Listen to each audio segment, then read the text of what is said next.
like I love that you said out, at least either I said or made up that you said it, um, is um, is I think you said something like, I know what happens when you give your coachees homework after a session. Yep. Like they don't do it. I'm like, oh my God, thank you so much. It's not me. Yeah. Because my clients don't do their homework. No. They don't. They never have. And I thought, it's just me. I'm not designing the actions clearly enough. I'm not defining them right enough. I'm not getting enough at stake. I'm not, anchoring them in what's important in life, right? And then I just I'm like, okay, it's actually not me. No, it's not.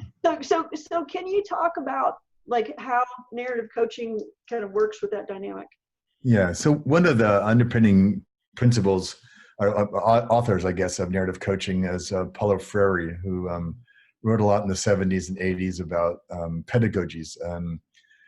But from that, I take his whole thing was that we think of in terms of school, that the experts give you stuff and you just empty it into your head and then you spit it out on a test. And he wanted to reverse that and put people in charge of their own learning and be aware of their own stories and have agency to transform their own stories. And what that means for this is we engage a lot in narrative coaching, what we call serious play.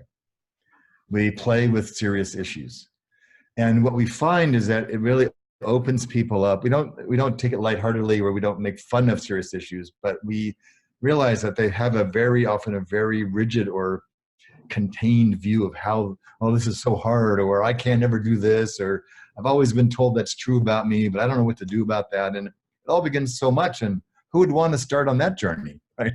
It's you're stuffed before you even start. So we said, well, let's just put that over there and work with it in a way that's appropriate for you, but in kind of a playful way. Excuse me. And I don't have any faith in my clients acting on what we're going to do from the session. Thank you. Thank you. Yeah.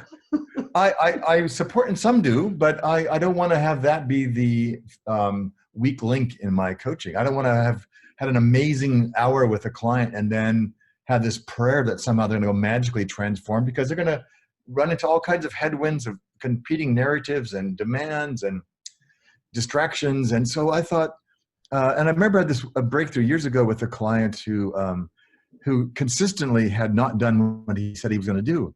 And I went through the whole scolding and, oh, what did I do wrong? And that's ridiculous. He's a bright guy. He clearly doesn't want to do these things. If it mattered to him, really, he would do them. And so I thought, okay, we need to change this. And so I just said to him sort of flippantly, well, then I'm going to make you do it right now. and he goes, what do you mean? I said, well, because for this hour, there's nobody on the planet who cares about you more than I do, who's more supportive of you, knows more about how to help you. So, and if you can't do it with me right now, you're never going to do it on your own. I mean, I don't, right? So I thought, and so we do a lot of work in narrative coaching, giving people new experiences they've never had before, as a way to open up new access to themselves, new awarenesses of themselves, new freedoms to go be somebody else. And then we say, so what would that look like if you actually did that in your life? Like, what conversation would most benefit if you could show up that way?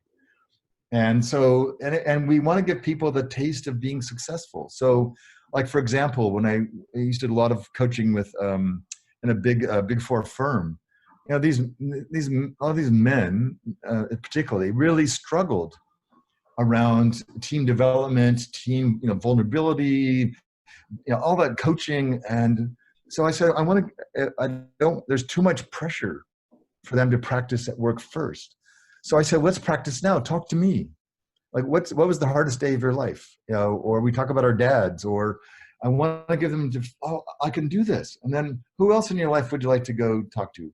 I like to talk to my son. I've just lost touch with my son because he's in sports at school and I'm busy and I just don't see him anymore. And I miss the times we used to have when he was younger. And so we want to give people chances to experiment, get immediate feedback, immediate support, immediate scaffolding to go, where could you take this next? And so we're as we do throughout narrative coaching, we're walking alongside them on the journey that they're on, asking ourselves, what do they need most from me right now? That's it. Just right now.